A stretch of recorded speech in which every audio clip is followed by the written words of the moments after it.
باندې به یو سخت عذاب انسان ته په دې باندې ومېلاوېږي چې دی خپل بچي ته صحیح تعلیم ورنکړي دیني تعلیم دغه بچي سبا له چې رالوی شي زموږ ادب نه کوي احترام نه کوي د هغې وجه دا ده چې موږ دوی ته صحیح تعلیم نه دی ښودلی اکبر الهآبادي یو لوی کس تېروتی دی مختصرا ووایم د هغه زوی تعلیم یې کوو نو چې کله هغه ناست دی زوی او دغه ملګري وله خواله راغلو نو اوس دغه دې چې ډېر ساده سړی انسان و بلکل ساده روب و ساده لباس کې و نو چې کله دی اوس ناست دی او دغه مېلمانه د ملګري د بچي هغه ملګري راغلو هغوی دې تپوس کوو چې دا بابا څوک دی ویله چې دا زموږ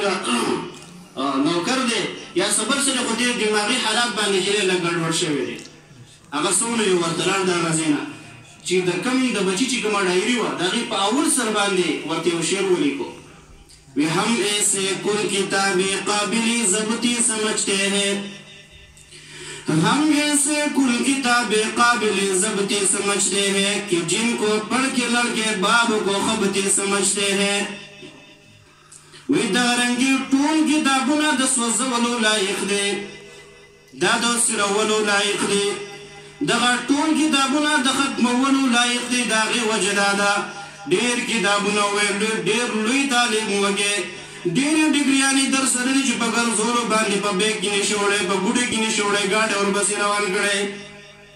ډېر زیات تعلیم دې کړی امریکې د تلې بهر ملکونو د تلې ورپسې لیکن ډېر کتابونه دې لوستلي دي دغه کتابونه ستا په کار باندې نه راځي دا ټول کتابونه ستا چې دي د سوځولو لایق دي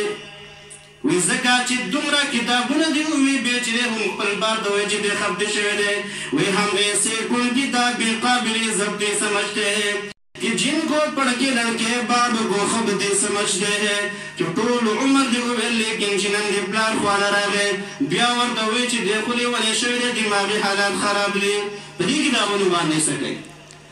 بهرحال عزیزانو دا درې حقوق دي د انسان په خپل بچي باندې چې کله دې پیدا شي نو ښایسته نوم به ورلګېدې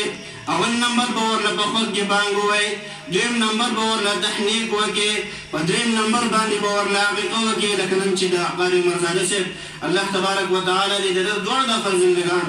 د دواړه بچي اله العالمین دې با عمله علما جوړ کړي په دې باندې موږ ډېر زیات خوشحاله یو د څو ورځو مخکې د وینا کړې وه چې زما په دې ورځ باندې به پروګرام وي او علما ملګري به راځي بیانات به کوي دا د ده په خوشحالۍ کې نن موږ راغلو چې الله تبارک وتعالی ته دا مبارک کړي دریم نمبر باندې رسول الله صلی الله علیه وسلم فرمایي چې ښایسته نوم دې ورلګېښودو نو چې دی کله لوی شو نو ده به صحیح ادب ښیي د علمدار به ورته ښیي د دې نه به یې خبروي نو دی به ستا دپاره به د قیامت په ورځ باندې حدیث کې راځي رسول الله صلی الله علیه وسلم فرمایي چې د انسان دپاره بهترین یو دا شی دی چې دی کله مړ شي د نیک عمله او دینداره بچي چې په دنیا کې پرېښودي وي دا د ده دپاره صدقه جاریه ده دی به په قبر کې پروت وي لیکن دلته بچی عالم دی حافظ دی قاري دی دین کار یې کوي د ده دپاره الله تبارک وتعالی په دغه ځای کې دا ثواب ذریعه چې دغه جوړه کړه دغه ثواب ورته هغه ځای ته ځي او په دریم نمبر باندې نبي علیه الصلاة والسلام فرمایي چې کله دی بالغ شو واده ورله وکړه په داسې ځای کې واده وکړه چې هغه نیک عمله وي صالحه وي دینداره وي صرف ګوره بل حدیث کې راځي چې